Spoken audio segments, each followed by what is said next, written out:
My father's condition suddenly changed tonight. One moment steady, the next collapsing slowly, like a fading flame, fighting cold wind. I stood beside him, watching breaths weaken, watching eyes dim, watching strength leave. A man who once carried the world on his shoulders. Doctors entered quietly, faces heavy, serious, words trembling softly between courage and fear.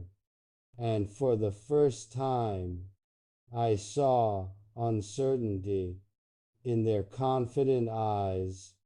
They said, "Better," trying to soothe me, trying to calm storms raging inside my chest. But I knew deeply this was not better. This was fragile hope. This was desperate comfort.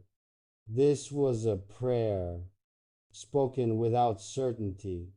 My hands shook as I touched him, his skin colder, his pulse weaker, his breathing uneven, like life was slipping through trembling fingers.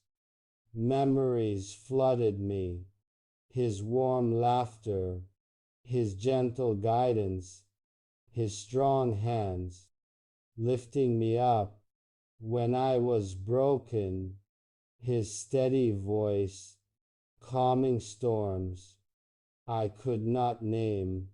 Now roles reversed. I was the one holding his hand, whispering strength, praying silently, begging destiny to slow its steps, to delay its touch, to give me time. My father, my shield, my foundation, my anchor, now lying fragile like a fallen warrior fighting invisible battles. Inside a lonely battlefield, machines beep softly, their cold rhythm replacing his steady heart, and I hated the sound because it reminded me that life can shrink into numbers and wires, even for the strongest men. I looked at him and whispered gently, "I'm here, Baba. I won't leave you. Not tonight. Not now. Not ever. Please stay. Please fight. Please breathe."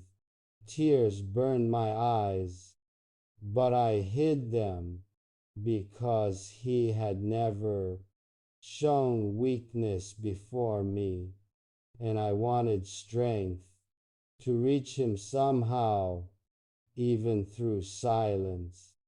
The doctor said he will be better, but their voices cracked, and I could hear hidden fear behind their hopeful words. Still, I clung tightly to every syllable because sometimes hope is all we have.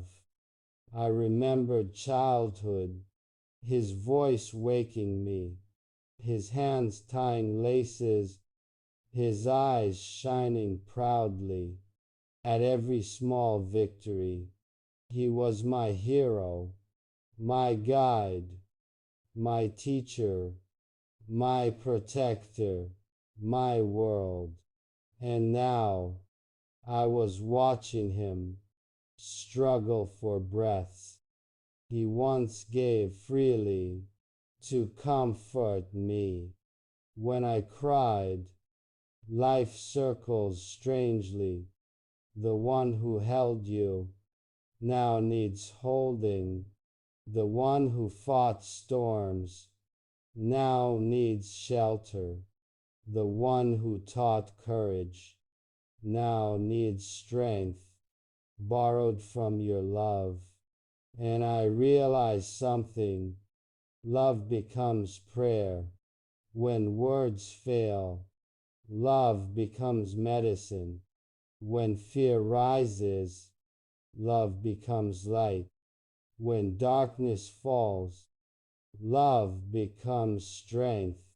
When bodies weaken, so I sat beside him, held his hand tighter, and whispered softly every prayer I knew. I begged God to give him breath, to give him strength, to give him mercy.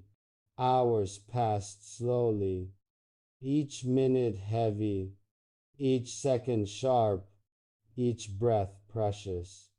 Sometimes he opened his tired eyes slightly, just to look at me, with a gaze that said, I'm fighting, and I nodded softly, telling him silently, I'm with you. My Father, my King, my quiet blessing, my first love, my deepest respect, lying there, fragile, broke me in ways I can't describe, but still, even in pain, I saw beauty, the beauty of loyalty, the beauty of family, the beauty of love that refuses to fade. Even when life weakens, I realize then we are never children until the day we see our Father fall, because in that moment we grow older instantly, older in pain, older in responsibility, older in love. I touched his forehead and whispered again, you will get better. I believe in you. I need you here. I'm not ready to lose you yet. And though I spoke for him, I was also speaking to my own heart. Night grew heavier around his hospital room, as if even darkness felt the weight of what was happening. The windows reflected my worried face, red eyes, trembling breath, and a heart struggling against overwhelming fear. I watched my father as he lay silently, fighting a battle I could not see, a battle I could not help him win, except through prayer, through presence, through love. Doctors whispered outside, their voices hushed, filled with cautious hope, but edged with doubt.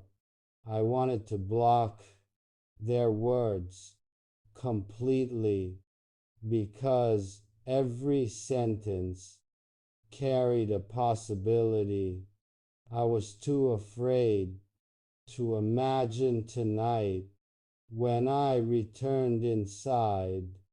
His chest rose slowly, as if each breath required a decision, as if his soul was choosing whether to stay or let go. And I felt cold, a coldness deeper than winter nights, a coldness made of pure fear. I sat beside him again, held his fragile hand, and whispered a story from my childhood, one he told me when I was too young to understand its meaning. He once said, son, Strength isn't loud. Strength doesn't shout. Strength is silent, but unbreakable. Tonight, I finally understood his words. His silence was strength. His weakness was strength. His breathing was strength. And all I could do was hold on to every little moment he still gave me.